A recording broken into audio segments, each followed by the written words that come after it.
Hello, ladies and gentlemen. It is currently Wednesday, October 27th, 2010. It means I should be paying rent relatively soon, and this is Day 9 Daily number 206?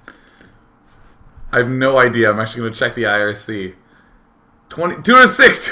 Hey, welcome to Day 9 Daily number 206, where we learn to be a better gamer. Thought it was Day 9 Daily number 205. Is again part of this endemic problem where for some reason HD recordings keep deleting themselves from my computer. So every now and again there's not an HD recording of a daily, but no worries because it only affects the YouTube people. Ha ha ha ha. In exciting news, I was interviewed by The Economist. Yeah! And The Economist folks are actually looking for an awesome picture that one of you guys took of a huge number of people observing a tournament. So example, the crowd at BlizzCon, or if you got a shot at the GSL studios, or if you got a shot of Boxer being interviewed and a throng of people around Boxer, anything like that would be amazing. And you can submit and they'll pay you for the photo, but they need it in the next 6 hours. So I'm crowdsourcing it. If you have an amazing photo, once again, of huge number of people watching a tournament, huge crowd, or you have like a photo of Boxer or something like that, or you have the GSL studios or something like that, send that photo to day9economist at gmail.com. day9economist at gmail.com. Again, if you're watching this on the archives, I don't care. Deadline's already passed. But you can make yourself 85 pounds. Like the currency. Not like I will ship you meat, but I will actually give you 85 pounds. Whatever that translates into American. And very exciting news today is Friendday Wednesday. Now, we're doing a little bit of something different because this is my show and I have all the power alone in room in front of webcam. Now, Friendday Wednesday, traditionally in the last 4 episodes, has been a tip-top pro revealing something very cool about his strategy. But today we have JP McDaniel on, and we're just going to review his games and give him the chance to do like a direct review Q&A session where we learn to help JP be a better gamer. JP, say hi. What's up, everyone? We're basically going to look at my games. McDaniel. What'd you say? We're basically going to look at my games and just show how bad of a player I am. I'm very excited. Okay, so tell us a little bit about your rating and who you are and all that good jazz. Well, I guess I would say that I'm a mid to high rated diamond player. I don't play on my main account because I get spammed every time I log in. I know exactly how you feel. Basically where I do a lot of the a lot of the communication for a lot of the MLG players and talking with them. So I have a separate account, and I actually don't know what my rating is on JP. It's probably like in the 700s or something a diamond. Nice. Pretty terrible. But I'd say I'd average around probably 1,600 to 1,800 diamond on my other account. And I like that you gave a range, because most people just pick the highest number. And they're just like, 2,300 diamond. Once, when all of a sudden they nerfed Terran, and now I'm like a 1,400 Terran or something like that. So either way, we're going to take a look at 2 of your games. I'm pretty sure there's something else I wanted to refer to. Oh yeah, there will be a Zerg player coming up on the next show due to scheduling conflicts. And by that I mean, I was really busy, I'm sorry. We didn't get a Zerg player on the show today. But next week, hopefully the week after that, eventually, a Derg player will be coming on. Idra's already agreed to, so hopefully we can get that bad boy up in this business. So, JP, you ready to bounce into game 1? I am ready. All right. I'm going to be starting in 3, 2, 1, play. I am at 0 seconds. We are on Metalopolis. You're spawning as a Protoss player. And in the top left, you're against Machine. And now, I remember before this game, I said, please feel free to send me a matchup that you don't like or that you're struggling with. And you're like, I'm going to go play a PvZ really fast. Is there a specific reason why you dislike PvZ?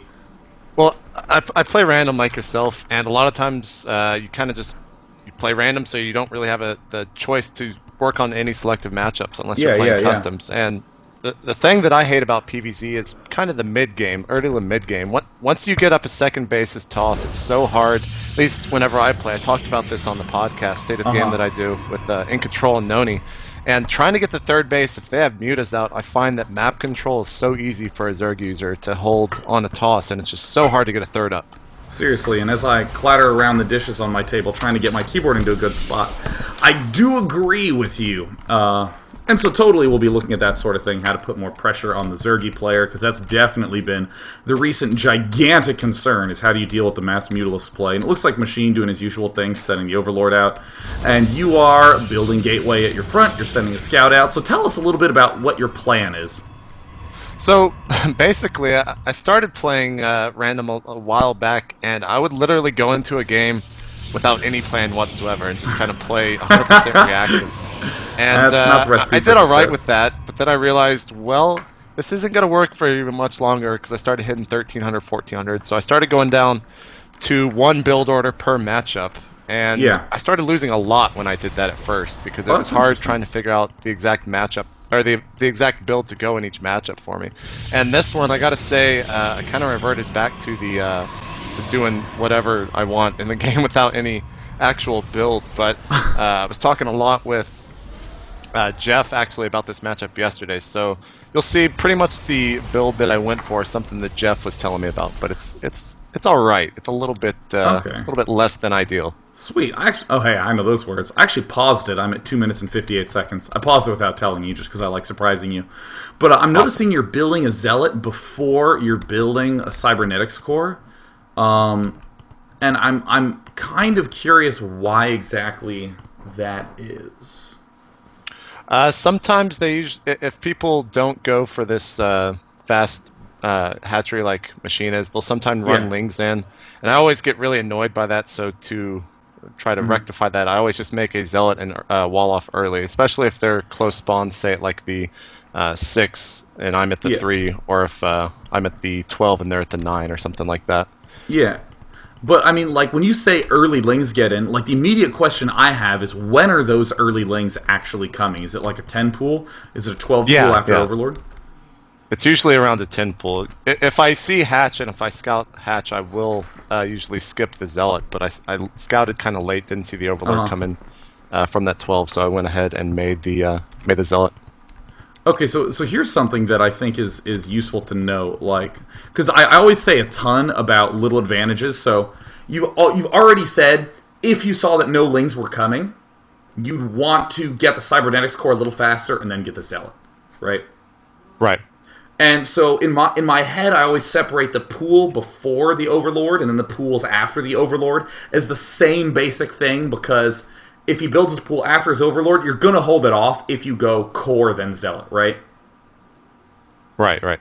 Yeah. Totally. I agree. I'm actually flexing in my room. I don't know if you can see it, but you might have been able to feel it. But the thing that I would note is that Machine did this kind of funky Overlord scouting pattern. And I think if an Overlord pops into your base at this time, you know that he, for instance, didn't start at 9 and then send it up to the 12 and then hook it back down to your base. He had to have just sent his second Overlord to your base. Does that make sense? Yeah, that's actually makes a lot of sense, because I was kind of confused when I saw the Overlord pop in after I'd already scouted down at the 6 o'clock. So. Yeah, so I'm actually going to resume now, so I'm at 3:03. So I think that is one of those little things that you can look for, because, I mean, a lot of times people will say shit like, oh, if I see the hatch, I will try to get my core a little faster. Or even if I see a kind of early pool, but not a super early pool, then I'll get my core a little bit earlier. But I think that, like, you should constantly be looking for every possible signal ever. Even, like, drones scouting at funny angles, and especially Overlords coming in at odd times, because you could have got this core up a little sooner, IMO. Yeah, that's actually one of the things that I've tried working on since I started playing a lot. It's just being aware of the mini-map and being aware of the units are actually coming from, because it does mean a lot. For that Overlord coming in late, I should have been able to realize that he was sending a late Overlord, and it might have been a second one, and I wouldn't have any early pressure coming in. So it looks like you're going for a very fast one-gate expo. Is this what... Did Jeff tell you to do this? it was Jeff, or it was one of the Protoss users, Jeff or Noni, on State of the Game the other day. I mean, something little like I'm noticing that you're botching a pylon, and I'm actually going to pause it right now. You're at 26 to 26 food. I'm at 4 minutes and 40 seconds. This is one of those things where, like, first I want to just say to all you viewers at home, you'll notice that I spent a really long time griping about the idea of, you know, you really should try to get that second, or try to get that really fast Cybernetics core out, ignoring that Overlord. Like, I I believe that strongly little things are what give you every advantage. That's where almost everything comes from. Just want to reemphasize that. Really should do it. But here, one thing that I want to say is that I don't know how the rest of this game turns out, but when you're early expanding, almost every early expand is fragile. So if you forget one pylon, you can potentially lose this game. And if you did lose kind of soon here, your brain wants to say, well, gee, I guess I better not early expand. But I would probably say that if anything horrendous happens, blame a lot on that pylon, because that's a kind of a bigger bump than I think most expect. I'm actually resuming in 3, 2, 1, go. I don't know if you have any comments on that. It's actually, for some reason, I always find myself getting stopped around the 26th supply, and then again at 50 supply. Those are always the numbers that I always notice that I forgot to make a pylon. I just noticed that about last week, or the week before. It's kind of funny you say that, because for me it's 60 and 104. I just like always forget those two. Yeah, I'm not sure why it always is those same numbers, but for some reason it's always 26 and 50 for me. So I'm just sort of watching. You're adding on gateways. I like this general structure. I think you could have gotten your sentries up earlier had you not forgotten this pylon. And it looks like, meanwhile, in Machine Land, he is making a lot of drones. He's getting Zergling speed. I dislike that you have this one Zealot kind of hanging out here. He could be pulled back to your other Zealot buddy. And you can even make a little tiny wall with pylons at the front here. But I'm curious, what is something that you are wondering about at this point? Because this whole daily's about you, JP, baby. Well, one of the other things I struggle with is putting on early pressure and making Zergs not drone up like Machine did. Because he has, what, 4 lings to his entire army and 38 drones. He had no pressure whatsoever. And one of the things that I was talking with Tyler, or when I played Tyler, it was actually about a month or two ago, is he would do this push with 4 Zealots and like 3 sentries, really early timing. And he didn't really go in with the intention of actually killing his opponent. He would just go in to stop that mass dronage. And I started doing that, and then for some reason I just didn't do it this game. So maybe in retrospect I should have put some pressure on. Yeah, that's pretty damn important. I paused again at 7:10. Actually, I resumed again at 7:10. There's no need to pause. Those early little pushes are super awesome. I personally really like the 8 or 9 sentry plus 5 stalker push, where you just have a lot of sentries, because then you're just so safe. That generally is a push that happens a little later. You're still pretty damn early in the little tech path pattern. And I also see your Robo Bay. This Robo Bay actually I think feels a little bit early to me. I think generally players throw down a Forge at this point to begin the upgrade and also to kind of help wall off this area. But I'm curious why you're getting the Robo Bay quite so fast. I was actually really worried because last time I went in with a probe, I didn't see anything, so I was hustling to get the observer out a little bit early to see what he was up to. Then I just decided, well, I need to put some pressure on, so I'm going to send these units at him. This proved to be less than good. So I'm pausing. Now, I gotta ask you this, Dr. P. Alright, I guess Dr. M. You said you wanted to get the observer. What were you trying to see? I was looking for the lair, and also what tech path he was going with the lair. Because some people, I know Machine, actually watching a bunch of his replays and seeing a play. Yeah, he goes Hydras a lot, and like if I see Hydras, I'm gonna get Colossus out. If I see Spire, I should be getting Phoenix out, and maybe more Blink Stalkers to begin with. Yeah, to be honest, like the way you answered that, with the stuff against Mutas, maybe I'll get Phoenixes, maybe I'll get Blink Stalkers. I honestly think that's where most Protoss players are at, even at because the super highest levels. I have no idea what to do against that. Everyone tells me that Blink Stalkers are like amazing to do that, or to get rid of mutas, but it's just I don't know. I guess I don't have the control of like a White Raw, as I think we saw him do at BlizzCon kind of with that. Really damn good. But one thing that I love that you did in that description is that you said if I see Hydras, I'm going to do this, and if I see mutas, I'm going to do something different. I haven't quite decided yet, but let's say you decided on Blink Stalkers. You'd say if I see Hydras, I go Colossus. If I see Mutas, I go Blink Stalkers. And those are 2 distinct things, and the observer lets you know which one you're going for, because I definitely was worried when you said, I want to get observer, see what he's doing, because a lot of people just sort of go, all right, the observer's there. What is he doing? Roaches? Well, what's good against roaches?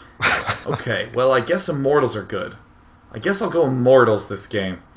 Or like it's like they don't want to decide on anything until they feel nice and closed in and safe. So I'm coming back to the game. I'm at 8:23, resuming in now. And now you're kind of poking around. You're picking off Overlords. Oh my god, JP, pick off Overlords. Way, way awesome. Like, the fact that you did that once, I just want to reemphasize that. Do that more. So this attack didn't go as well as planned. Yeah, I kind of botched the force fields there. You can actually... I probably could have killed a little bit more Lings than I did right there. The force fields were a little bit better. And I think the Zealots were actually out of place there. I right-clicked onto a Spine Crawler, and that's pretty much right when he engaged, and the Zealots didn't have a nice wall on him.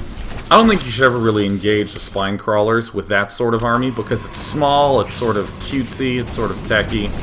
You want to really be picking off units, and most importantly, Overlords. I think that is the biggest reason people do good pushes, is to just, like, deny any Overlords that are poking forward anywhere. And it looks like you're getting a lot of Zealots, which makes sense. You are in an awkward spot against the Zerglings, but I think that the way that push went might be the first, like, slipping. So I'm kind of poking around here. It looks like you're macroing reasonably well. I'd even begin making more sentries. And I'm actually going to pause here down at 10 minutes. I noticed that you're just now getting your 2 assimilators. Honestly, I think against Zergs, I'm kind of slowly changing this opinion, but I kind of feel like you should get the 2 gas geysers kind of fast. Because if you're low on money, you're going to make sentries, right? Yeah, I would agree. Actually, that was one of the things that I was worried about as soon as I was like, oh, I don't have gas at the natural. I was worried about not having the gas to produce, because I did have Robotics Bay down at this time, and I was starting to build Colossus. Yeah. The Observer was a little bit late. It was just now going over to his base, but I just preemptively started building Colossus, as it seems to be pretty good against Zerg in general if you have the force fields to go ahead and back him up. Yeah, seriously. I'm actually resuming at 10 minutes. And I don't think this is necessarily bad to get this many Zealots. I think that as time will progress, people will kind of favor a little bit more of the Zealoting against Zergs. But I honestly am kind of the opinion that almost every successful Protoss player is getting a ton of gas early, and if you just mimic that and get a butt ton of sentries, it's kind of like, oh, I guess that works well. You know, I'm a huge fan of, if you are not like 2,500 diamond, there's nothing wrong with just blindly copying what players do. Looks like your Chrono Boost is quite low, which is actually unusual for a lot of Protosses. Most Protosses let that money get so high. Oh, they let it get high. Or that energy, so hats off to you. And honestly, every time I see a Colossus that pops out, because Colossi can destroy force fields, I always kind of think that a Colossus can kill a warping in pylon, which I think would be a very cool mechanic. You just march in with a Colossus and trample all his buildings. Now, the Mutalisks catch you completely with your pants down. I was wondering if you could talk a little bit about that. Yeah, that was... I didn't like that so much. You could see me scrambling to warp in some Stalkers there. Machine probably could have put on a little bit more pressure, but he did kill a lot of probes there. So he decided to go ahead and fall back. And I actually sent the Zealot and 1 Colossus out, hoping that he would pull back and maybe think that I was going to attack there. He did pull back, but as you'll see, he kind of comes back for more harassment. Yeah. I don't know if I should have actually committed to that attack. Probably not. No, I think that quite a lot of Lings. I think that's 100% suicide. I actually think what you did is best there. If you just kind of sit on your ass, he continues to drone and he harasses. If you attack all the way, he makes Zerglings and kills it, and then continues to harass. But if you move halfway, he might make some Zerglings, and then you still back off. And he still keeps harassing, so I'm resuming again. I'm at 12 minutes and 15 seconds. And yeah, this is, I think, the one position where it's kind of hard to come back from.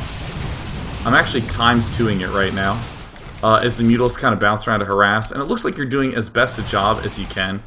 And I am now slowing down. I'm back to 12 minutes and 50 seconds. Now, here's a weird bit of advice that most people will not ever really talk about. I am pausing here. I'm at 13 minutes. Now, tell me what you think of this. First, what is your plan? Actually, first, how do you feel? And then what is your plan?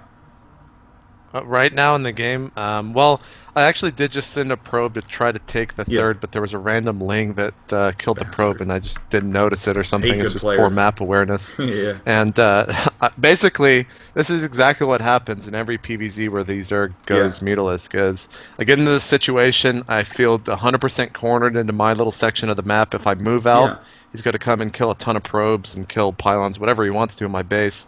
If I stay in my base, he's going to take the map, which he's actually doing right now. Yeah. So I just feel super pressured, and all he's doing is just kind of going and killing a couple probes and then moving out. Yeah, and I think that.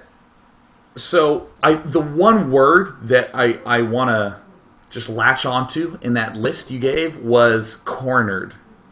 Where, like, it feels like suddenly you don't have options, because it's like your first push kind of died, and the Mutalisk caught you a little off guard, so now it's just like, oh, like, what do I do? You didn't see it, but I just blew my brains out on your behalf. Awesome.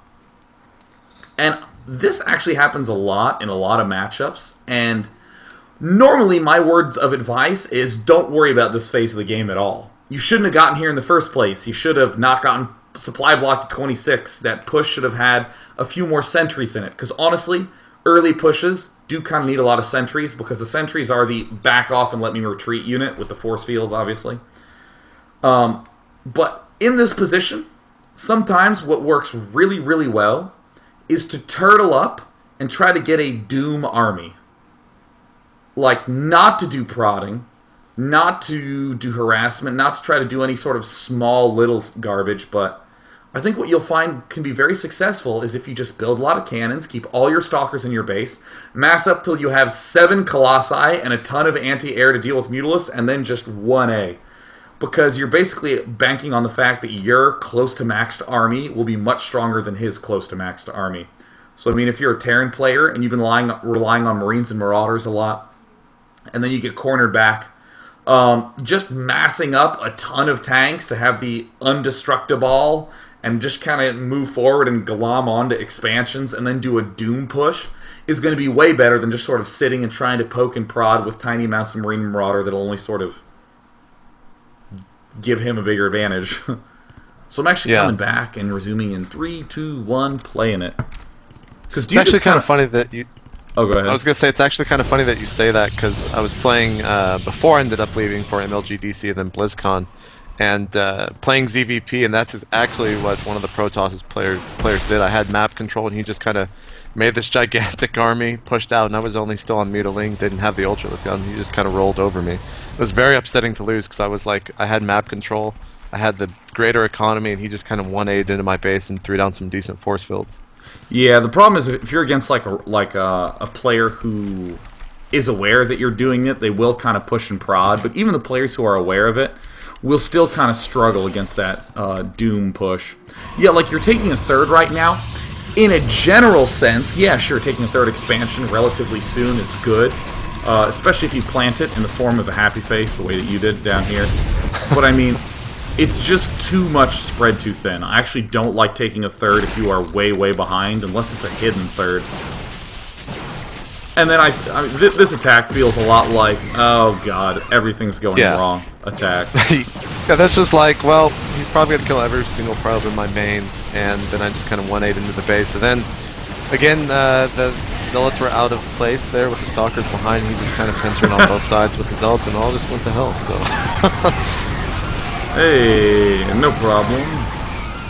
And there's the good game. Now, one thing that I want to really super duper crazy emphasize, by the way, to other people on the stream, we're watching another game. Yay! So you can go ahead and load that up, Dr. P. But sounds good. Because you were talking about like map control and Mutalisks and all that sort of jazz. But when I see that game, the thing that most stands out to me is the first push. And all those drones that he made. There's absolutely nothing wrong with waiting a little longer to push, having a few more units, and then not losing any of those units. That's probably the really strong thing. It's like when the Terran moves out with a whole bunch of Marines and Marauders, and Zerg goes, ugh, and then makes a bunch of Spine Crawlers. If you move out really quickly with like 6 Marines... The Zerg basically goes, oh, I can hold out with my queens, and the Zerglings I already kind of have. So, waiting a little longer, and then after that, part of me doesn't even care about the end. And that's kind of what sucks, is that in PvZ, you can lose the game really quickly. You know, you can lose the game in, like, at the 6-minute mark, but you end up leaving at like the 20-minute mark after he's had a million Mutalisks, you know? Yeah. So I actually don't think the Mutalisks were that big of a concern because as I'm loading up your next game, did you see White Ra against Demaga on Lost Temple from BlizzCon? I heard about it. Are you going to the game where he just kind of has Blink Stalkers? Was that game? Yeah. Or... It's like he was kind of defending and he was kind of holding. The Mutalisk came out and it's kind of like, oh, not looking so good. And then with one huge, amazing timing, White Ra sort of, bam, pops up right into Damaga's base, and there's not that much he can do about it. And that is also exactly the way that In Control against Machine looked at MLG. Did you cast that game, or did I cast that with Wheat? I cast that one with Wheat. That's right. I think that might have been Wheat. Yeah. But yeah, I mean, like those are such amazing example games of like how the Mutalisks never even got off the ground, and both of them, what made them so strong was like a middle timing ish push. Or even in the game with White Ra against Demaga, even though White Ra didn't put on that much pressure, Demaga still made 8 spine crawlers. And in this game there was like, what, was it 2 or 3 spine crawlers? Yeah, it was 3, and I sniped 1 off with Stalkers. Yeah, so, you want him to make like 50 and be like, oh, it's the only thing I could do, and maybe make a bunch of Zerglings that you force field off and cut in half. And you're like, yeah. So I've actually, the instant you start doing a little bit later of a push, I think you're going to have a lot more strength in your gameplay. It's actually one of the things, I was talking with Machine right after we played that game, just kind of what he thought about it, and that's pretty much exactly what he said. If I would have waited a little bit longer and built up a little bit bigger of an army with that push, it probably would have done more, because he wasn't really actively scouting and didn't really know what type of army I had until I finally moved out, because he had Overlord set on the ridge. Because I mean, and it's pretty much as soon as I moved out, I think he made like 10 or 12 lings, and those 3 spine crawlers and lings were pretty easily able to defend that attack. Yeah, I mean, there's been like so many games between In Control and Machine where In Control just like attacks with his first attack and just like immediately wins, and Machine has like a million drones, but you know, whatever. So we're going to go into the next game of you against Nadagast in the bottom left. That is a good benefit. I'm starting right now. That's a good benefit of working with MLG, is that you do get the chance to hook up games with some super tip-top, ultra mad crazy Heligosus. Yeah, actually Nadagast, we always talk about him, how he was a WoW player, so I knew him a little bit before that. And we play every now and then. I try not to play too many of the pros because sometimes I just get my ass beat. But I have ran into a lot of them on the ladder on my other account. And sometimes I'll just, if it's a pro, if I know he's obviously really good, I'll just go for like some all-in build, which I probably shouldn't be doing. But yeah, for some reason, so good. Well, not really for some reason, but it's always better to win against a pro, no matter how it is, in terms of the confidence boost you get from it.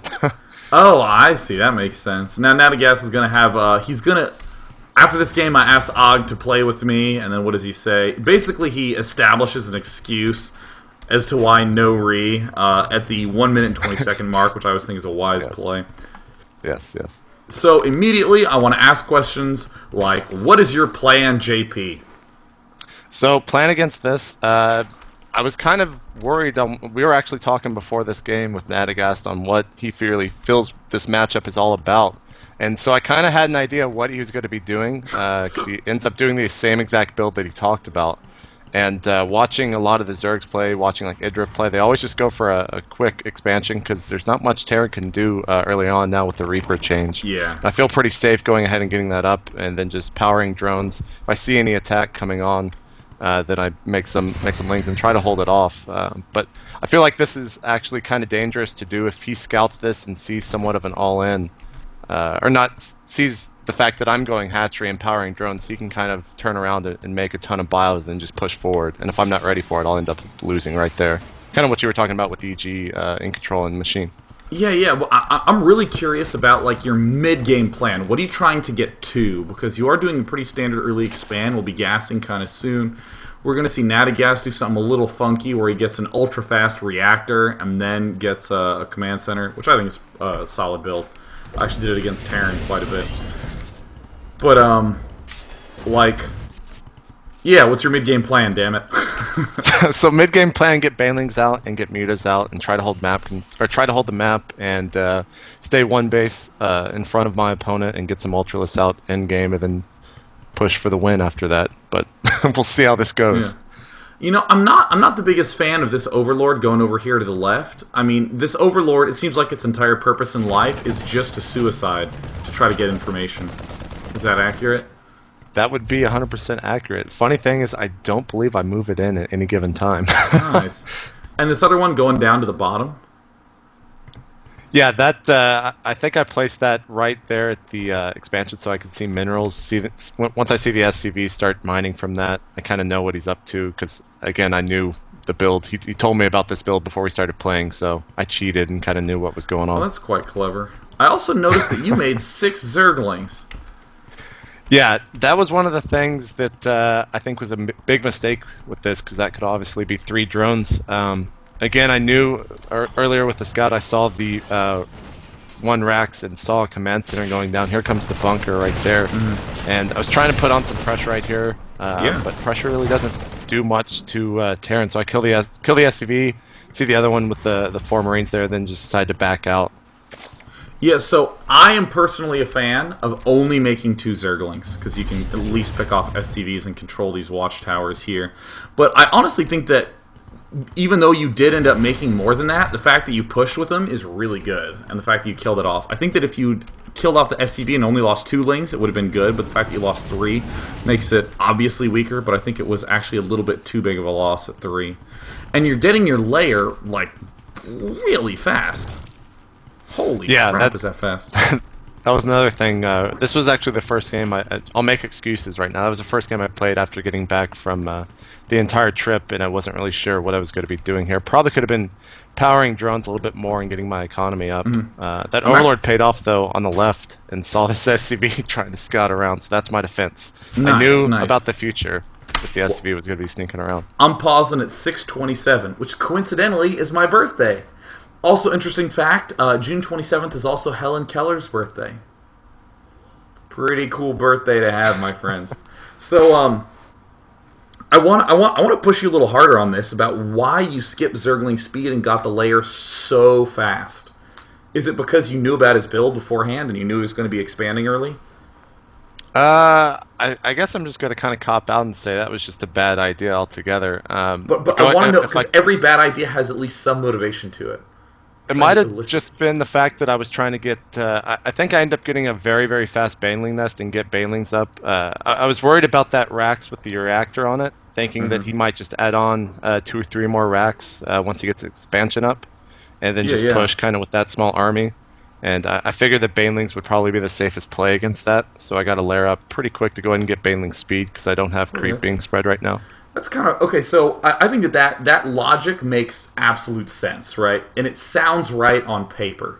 And I'm sorry, I hope you don't mind. I don't want to, like, bash you or something like that. But that idea is really bad. No, I'm just kidding. Like, see, I don't want to bash you too much, because honestly, whenever anyone is trying something new that they don't know anything about, there's going to be, like, gigantic errors. And, like, I swear, like, half my builds in my matchups, I'm just kind of like...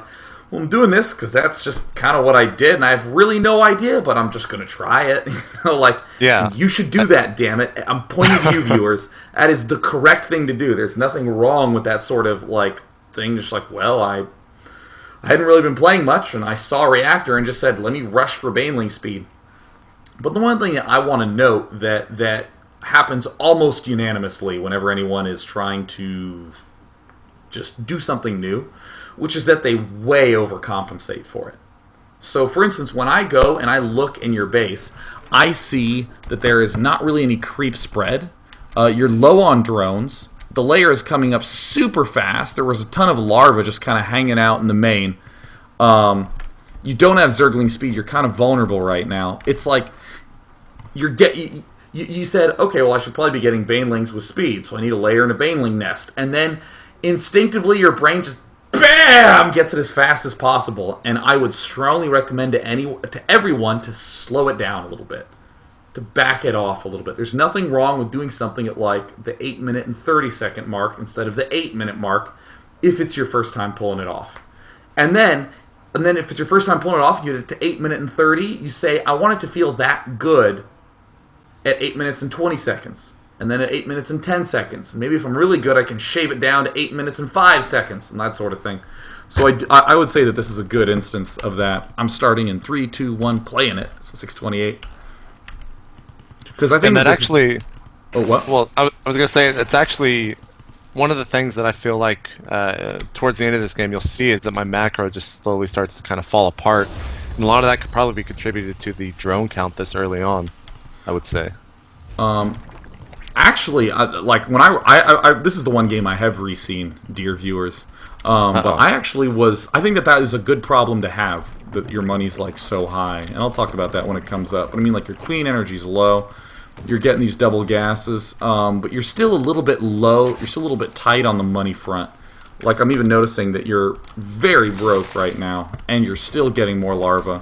If you just delayed that layer to, like, maybe after Zergling speed, I mean, part of the reason people get Zergling speed before layer, some of it is so that way they can get speed for their Zerglings, but a lot of it is because, really, with the layer timing, you don't even have the money to do something useful with a layer if you get it so fast. So, you may as well get Zergling speed, and then may as well get the layer eventually. And that ends up working out nice. Like, yeah, see, your Baneling nest is up and you're getting Baneling speed. Now, I love that you said that you had this plan and you're sticking to it. I mean, it's great. But I just want to reiterate this thing that, yeah, look how that feels. There's just like a lot of larvae, and you're low on money, high on gas. I often say that that's a sign that you are, that you lost my train of thought. So I'll just say the other train of thought. Anytime your money is low and your minerals are really high, damn it, JP, I will say the sentence properly if it kills me. I think I heard a pause there too, so I'll go ahead and just pause it preemptively. Yeah, you did. It wasn't me slamming my keyboard in anger. No, that only happens when I'm laddering. When your minerals are low, when your gas is high, that's a very good sign that you're trying to do things a little bit too quickly. I think that's always a really good indicator of that. Sometimes it's as easy as just doing it more slowly. You know, like, I'll get link speed and then I'll get my layer. Sometimes it's the problem of, well, I really shouldn't have got that 4th geyser so fast. Maybe I should have gotten just 3 geysers and waited a little bit. But high gas means you're taking your gas too early, or it just means you're doing things too quickly. Getting the layer too quickly, getting the Baneling nest with speed too quickly. Starting in 3, 2, 1, play. And yeah, I love it, taking your Zerglings to pick off the destructible rocks. Now strategy-wise, what pains me is that I know that Natagast is not going to be attacking anytime soon. Yeah, and this again kind of falls into my inability to scout properly. I scout every now and then, but I really feel like I could be more active about it. Because I kind of ramp up a huge army here, then really don't do much with it. And once I get the spires down right now, once I get the mutas out, I don't actually do too much harassing with it. But you know, the one thing that concerns me, I honestly think that your initial analysis was dead on the money. If he is going for some sort of reactor barracks, it probably means he's going to do an early marine push, but that also means that his stim is going to be delayed. So I should probably get a bunch of Banelings really fast, and then I will crush a big marine push. That sounds like it was your logic, right? Say right, yes. right. All right, cool. Yes, cool. It was. But the one issue that I have with that style, stylistically speaking, strategically speaking, you can't put pressure back on it. That's why I feel like Idra always gets the mutas really fast. He might have a little more trouble with these giant packs of Marines, but that's fine, because no matter how much trouble he does have, he can always put the pressure back on his opponent. And now it looks like your money is kind of building up. I'm going to go ahead and speed it up in 3, 2, 1. Playing it. Yeah, now this is one of those times where I noticed the fact that my mineral count was insanely high. I threw down that 3rd a little bit late at the high yield there. Yeah. And then started taking down these destructible rocks. Probably could have swung around a drone there to go and start taking my 4th. Yeah. But I really felt, again, kind of like last game, where he was already a little bit farther ahead than I was, and I started getting really nervous about it. Well, what's interesting to me is that you're not actually terribly far behind food-wise, and you're doing a good job of spreading your creep. You even have these extra queens whose job it is to exclusively spread creep. You have a Viking that's being kind of annoying over here, but looks like the Mutalisks arrive in time to take it down. He is getting that third base up. Did you even know that that third base was coming up? No. Actually. I did not. I did not actually see that for almost till the end of the game, because he kept the pressure on right here, and I never actually scouted it towards later in the game. Which is that's got to be like the most terrifying feeling in Starcraft, when there's just like, oh, there's a planetary fortress at a half mined out base. Wait a minute. Yeah, I pulled an Idra there and didn't scout it towards the end. So. Oh, pot shot. Reminds me a lot of State of the Game podcast. But we just poop on players who aren't in there. Hoo-ha. It's a lot of fun. Oh, baby. So, either way, I mean, like, what interests me a lot about this game, and I'm going to pause right now as you're trying to track down this little Marine Raven force, is that I think that you have, like, almost exactly the right look. I just would say that there's some ordering things that are a little off. Like, I would definitely suggest getting the layer a little later, and then opting to get the Mutalisks before the Banelings. And then relying a little bit more on 2 Zerglings with really careful scouting. And you can get, like, way, way more goody stuff going on. And also, your money's high. There's nothing wrong with just throwing down a third hatch at your expo. Especially given how many drones you're making. Yeah, that was one of the first things after watching this replay last night after I played it. First thing I noticed was, like, I probably could have supported another hatch, whether it was in my main at the expansion or at the newest expansion. Because I had way too many. Right now I'm at 2,000 minerals and a ton of drones. A ton of larvae at all 3 of the expansions, really. Yeah. So that's actually, this is the good problem to have, because especially as we resume, I'm actually resuming right now. Your droning continues to be strong all game long. So it looks like you try to get a little too eager with those Banelings, and I think 2 connect. Yeah, but the tanks just destroyed them because I didn't have +1 upgrade on them. Yeah, but I mean, that's one of those mistakes where, like, it's like obvious. You're just like, well, I guess I don't want to do that anymore. Great. So I mean, that's whatever. It ain't no thing. But I mean, the one thing that I would say is very good is how proactive you are about droning. Even in the midst of rushing to get the Baneling speed, you're making a lot of drones. And even as you're getting this gold up, you're making more and more drones. And that, ladies and gentlemen, is the correct problem to have. JP, actually know that by the end of this game, you have 94 drones. Yeah. Yeah, Fruit Dealer did up there. Maybe a little bit too many, as I think that maybe should have sacrificed them. I was thinking about just throwing down a ton of Spine Crawlers towards the end, because right now I'm at 3k minerals at 1530, so... I'd recommend the extra I was kind hatches. of confused. But I mean, and look at your production queue. You're making another 25 drones, and he's getting the Caduceus reactor. I don't even know what that is. I'm gonna go check that out. Is that? Wow, there's the medevac energy upgrade. I don't even know that. That's so cool. Wow, you learn new things every cast, and worst of all, I learn them publicly with people watching. Looking brilliant. But I mean, the reason I think this is a great problem to have is now the question is, okay, now how do you spend your money? You're against a player like Nadagast, and you're not dead, which is an achievement at the 60-minute and 30-second mark. Granted, he's being a little passive, but even if he was trying to be aggressive, I could just tell you right now that he wouldn't really do any damage. But I mean, like, so that's great. That's awesome. For any of you who are struggling, get more drones the way JP does, and then back off. Because now you're at 84 drones. That's a lot of drones, man. Indeed it is. And also something that, go JP, go JP. I don't mind to take a break from the analysis to just root for you. Yeah! Teach him. Teach that WoW player. The fellow WoW player teaching the fellow WoW player. Anyways, continue on. I'm pausing. I'm at 1734, so I want to ask you again. About 5 minutes ago, what was your plan? Around the time you were taking your third base. Well, right then I was kind of confused because scouting was a huge issue of mine. I didn't know that he had taken that third. He might have actually not had that third 5 minutes ago. I forgot the exact time that he took it. But as soon as I got to that mark, I was kind of happy with where I was in the game. I didn't think he had as large of a force as he currently does. I thought I was a little bit ahead in terms of supply. And I was trying to get down the Ultralisk Cavern as fast as possible. In retrospect, kind of going back, I feel like I should have started upgrades about 5 minutes ago around that time. Yeah, yeah. Because I feel like that was probably one of the most detrimental things that I did this game was not have upgrades. Yeah, yeah. He eventually got the +1 for his siege tanks. And when I'm going kind of mass baneling with mass laying, they just get destroyed. Yeah, as you'll see later on. That's going to be impossible. Yeah, it doesn't work whatsoever. Well, I'm wondering how you remember to do all the key things in your games. Like how does it come up? Is it just sort of like you get to a point and you're like, I should get Ultralisks? Or like, I should get upgrades? It's really... I feel that it's kind of a flaw of mine that I just play 100% reactively in a sense. And I know with Zerg it's kind of almost how you should play Zerg, but I do it with all the other races and I find it to be really, really bad instead of just going in with the plan a lot of the times. Usually I'll get a plan and stick to it during the game. Yeah.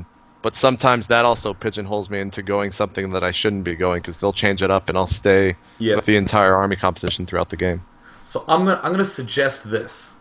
And this is awesome. I even was putting my hand in the air like I was a student in the front row of Mrs. Peterson's second grade class begging to get called on, dude.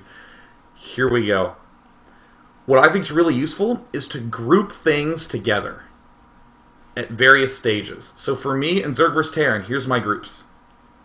Mutas, Banelings, and Lings, and then expansion and a third base.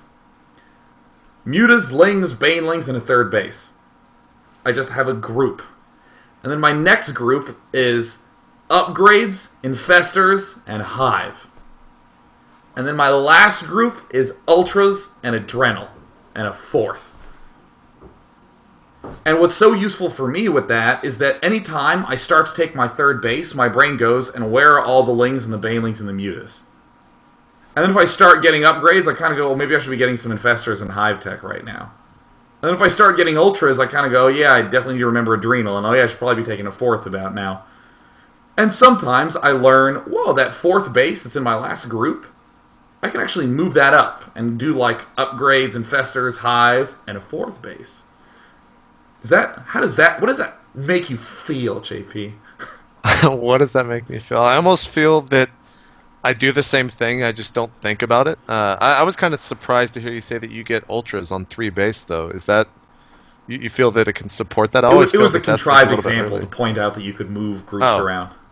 Okay. But sure, why not, man? I'll go ultras on 1 base. I'm Demaga. Right? So, in terms of getting... Because kind of in-game for me, ZVT, I feel that ultras are kind of the go-to unit. Yeah, totally. When do you feel that is the best time to get them? Would it be... kind of what's going on in the game, or can you kind of say on 4 base you should be approaching or getting ultras? For me, I actually think that the ultras they're obviously the pot of gold at the end of the rainbow, but I have no problem with walking there. You know, a lot of people want to sprint because they know it's the go-to unit, but in my eyes, I make sure I have all my little groups done. The one thing I really sometimes skip is infestors. But even then, I still kind of get them a lot anyways. But I just tell myself, okay, get a third and a lot of Zerglings and Banelings and Mutas, and by God, I better harass with those Mutas. And then I just kind of do that. And then I don't move on to my next group until I have all those things. Sure, I might be able to get some upgrades, maybe a little bit earlier. But I don't want to be trying to keep 50 things all kind of on my head and plucking out one at a time. I just want to be like this group. And then I'm going to move on to Group 2. Yeah, how's Group 2 doing? Have I got my upgrades and my hive and my infestors? I have. All right, great. Now let's start getting some ultras. And really, the eventually getting a lot of ultralisks is money. It's like totally awesome. Like, you should watch Artosis's VOD on his YouTube channel, which I think is Artosis TV, of Idra against Boxer. And Idra takes quite a long time to get ultras, and it works out great. It works out totally beautifully. Does he stay on Muta Baneling, or does he throw roaches kind of into the mid game as well to his army before getting ultras? Like, how does he survive the mid game, basically? He may have. I mean, the Zergling Baneling Muta mix works out great because it's just so versatile. I mean, it kills a lot. If you're getting the upgrades for the Zerglings, you're also getting the upgrades for the Banelings. Right. But I mean, I know that people have stylistic differences, and I have no problem with them saying something like Zergling Roach Baneling instead of Zergling Muta Baneling.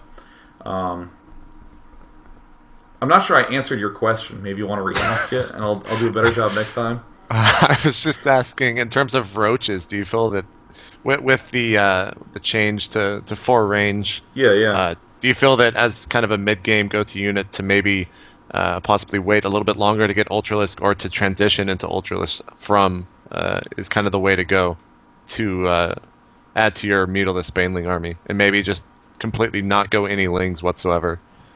Completely not going any Lings, I'm kind of undecided about, because Zerglings with speed are so good for the loop around counterattack. Yeah. In my eyes, if you were to kind of throw roaches in the mix, you'd probably be getting Ultralisks even later. Like for me, trimming things away speeds things up, but there's still the sort of elements of fragility to it. Like, for instance, an even faster way to get Ultralisk is to skip Banelings. And just to get the infestation pit really fast, and then to get the Ultralisk really fast. But then, how do you deal with those big Marine numbers? Sometimes it means you have to make a lot more Mutalisks and Zerglings, instead of relying on a handful of Banelings. But that's okay, because then you can put pressure on with a lot of Mutalisks. The builds just kind of operate a little differently. I guess is my second non-answer. I'm really good at making a point, though. I think I've made at least 2 or 3 good points there. It sounds good. To be honest, though, I mean, the reason it sounds like I'm dodging is because so much of it, I think, is stylistic. I mean, it's not like roaches are a good unit or a bad unit, or should you get it or should you not get it. If you get roaches really fast, you can put on a lot more early pressure. If you incorporate them into the mid-game, you can easily deal with some certain types of harassments. You struggle to deal with others. If you get a lot of Mutalisks, you can shut down Medivacs, but suddenly Thors become this giant pain in the ass. So, I mean, there's just all the trade-offs, and it's most important that you have an organized system going on, where you can clearly chop things off and sew new different kinds of strategies and techniques in there. And I'm actually going to go back to this game. I'm just going to speed it up and wrap things up pretty quickly here. Because if I go to the resource station, your money's just getting so ridiculously high. Yeah. I was actually, I'm not sure where you're at in the game. I'm at 1803 right now. As soon as that Ultralisk Cavern was going to pop, I was just going to kind of do the mass spam of Ultras and then try to push in 1A to victory. But again, I still had no idea how big his army was at this point in the game. He's already maxed out, and I'm sitting at 160. Definitely should have probably scouted that out a little bit earlier. It looks like he's probably going to move out here. I'm at 19, and here he comes moving on the left side. I see that on the creep, and I'm like, well, shit, I guess I need to kind of either all in right here, because it's probably going to end very soon. Try to get out a couple fungal growths. He does the kind of loop around there, taking out the high heal, then splits off his force to go over this other hatches, and I just kind of 1A in, and it didn't work so well because he had so many tanks. Yeah. I mean, the thing I would really say is that a lot of times when you're starting to lose, your instinct is just to, I have new units, go, guys. 12 more Zerglings, go. 8 more Zerglings, go. Definitely pull back. Like when you were losing both of those expansions, just pull back and rebuild and rebuild and rebuild and rebuild, and try to hit them at good angles. Because, I mean, there was even a time when you sent like the 6 Ultralisks in, or maybe it was 5, and you started killing things off. And clearly, when there were like 2 Ultralisks, you weren't going to win the fight. And it's surprisingly hard to train yourself just to group them and run away. Right. But like really, I think that is one of the most critically important strategies to do, or techniques to do ever, is that when you're really dying, get the hell out of there. It's so easy to do box, go, go, but like retreating is something that's super undervalued. But I mean, what's nice is that like you're in the good spot to be in, where you can macro really, really well. You can make drones really, really well. And now if you just start spending the money, you're going to have like way more success. The only things I think that we're missing strategically, we're getting mutas and harassing with them a little faster, and then getting the upgrades for your Zerglings a little faster, and then throwing down your Expos a little more actively. That's about it. You're spreading your creep, you're droning, you're getting extra queens to do fancy things, you're getting a lot of key upgrades. Yeah, you should pat yourself on the back, JP. I'm patting myself on my back for you. It feels really good. Sounds good. Sounds good. I almost feel I've had a conversation. I've just sat in my room and talked to myself a lot of times about playing random and how I feel if I just like got one race and because of the limited amount of time that I can play Yeah. doing all this stuff with MLG and all the other casting and podcasts and stuff, if I just worked on one race for that month instead of playing random and ladder, Yeah, you'd that I would be way probably better. improve so much more. But You'd be the I stick man. to it and try to keep up with the trends. Sometimes you show up at tournaments and you just see kind of the trending stuff with all the races. Sometimes you see completely new stuff, which a lot of times, Yeah. instead of going home and playing what I was doing before I left, I'll see the new stuff and try that out and just completely forget about all the stuff that I was doing beforehand. So, Yeah, that is of course the best part about playing random. If you see someone do something else, you're just like, well, I'm doing that. Because exactly. it's not like, how do I deal with this new technique? You're just like, well, I'm not solving that problem. I'll just attack someone, and the next time I roll Protoss, I'll try to see if they can hold it off, and that's where my ideas come from. But okay, here's a question from Jane Eld. No, actually, that's the wrong person. Jane Eld. Well, Jane Eld's his brother's birthday. Happy birthday, Jane Eld's brother. But it's Blue Blur's question I wanted to take. No offense, Jane Eld. Blue Blur says, Day 9 and JP, when I see mutalisks with my observers, I build cannons in my mineral line. Why didn't you do this, JP? You know what? That's actually one thing I'm trying to start working on. I usually get my forge. I always get my forge. I shouldn't say usually. I always get my forge kind of late, almost mid to late game.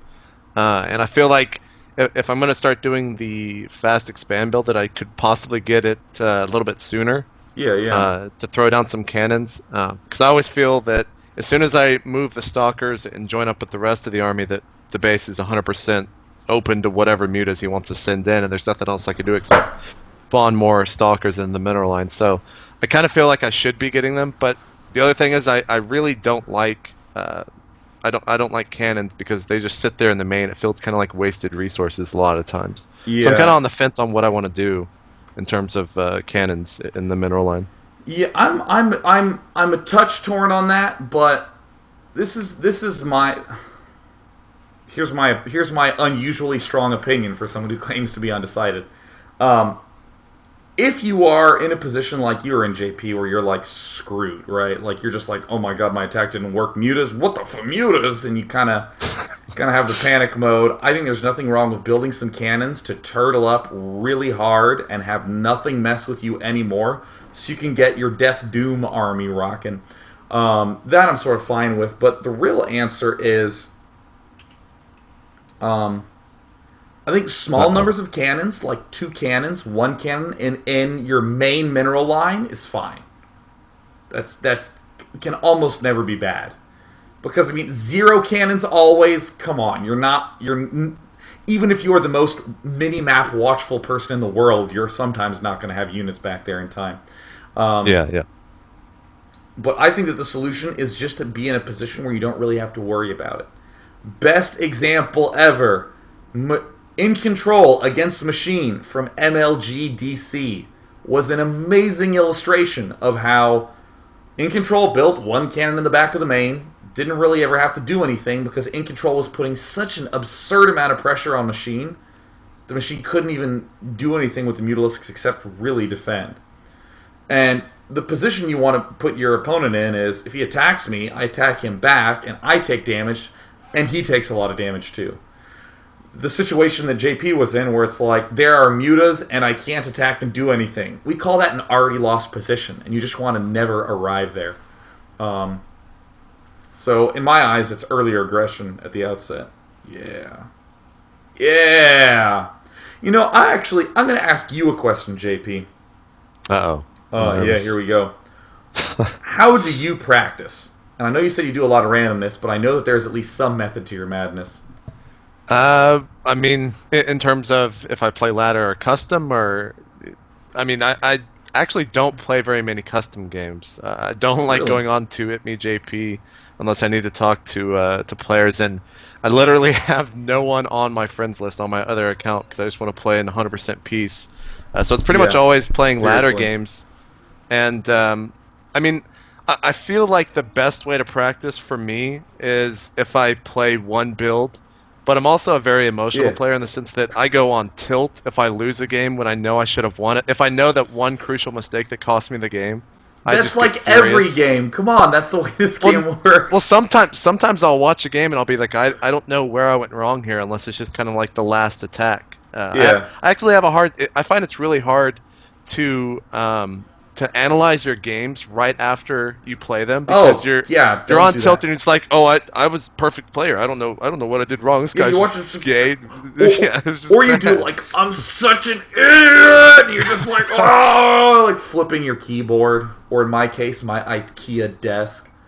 Yeah. You know, I punch down instead of push up. I'm one of the puncher downs guys. yeah, I'm a Whenever little you bit of a should. down puncher myself. I'm also I'm a squeezer.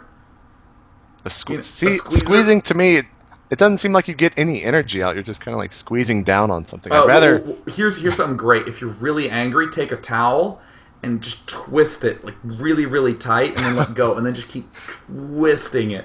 Because the striking motion doesn't expend that much energy, but the twisting is like, oh, that's the way to mute the rage, man. There's been 3 or 4 times I've done that, and it's just like, oh, and I'm actually totally fine. That was great.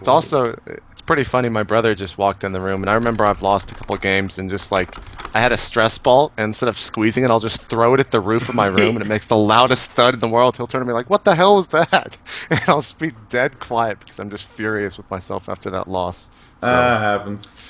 yeah, All right, yeah. Dr. P, that wraps up this daily. Thank you very much for coming in, for volunteering for the little bit of for the little live coach. Yeah. Yeah, thanks for bringing me on.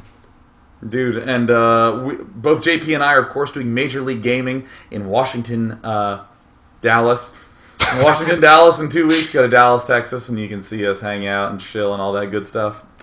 Cast as well. Also, I'm doing the EG Masters Cup with DJ Wheat this weekend in Arizona, and Sunday will be me giving DJ Wheat a live coaching session behind his back while he plays. So that's going to be awesome stuff. So Sunday's going to be super kick-ass. Again, The Economist is looking to finish up an article about esports and competitive gaming. They even interviewed me. Yay! So if you could send pictures, awesome pictures of huge crowds watching tournaments that you took to day9economist@gmail.com. Again, day9economist@gmail.com. And that way, they can take your photo, put it in The Economist, and they will pay you an £85 fee for that. Pretty cool. So without any further ado, I'm wrapping this daily up. Peace! See ya, see ya, see ya, see ya. Thank you, JP, for hanging out with me. Muting you, though, and stopping recording. And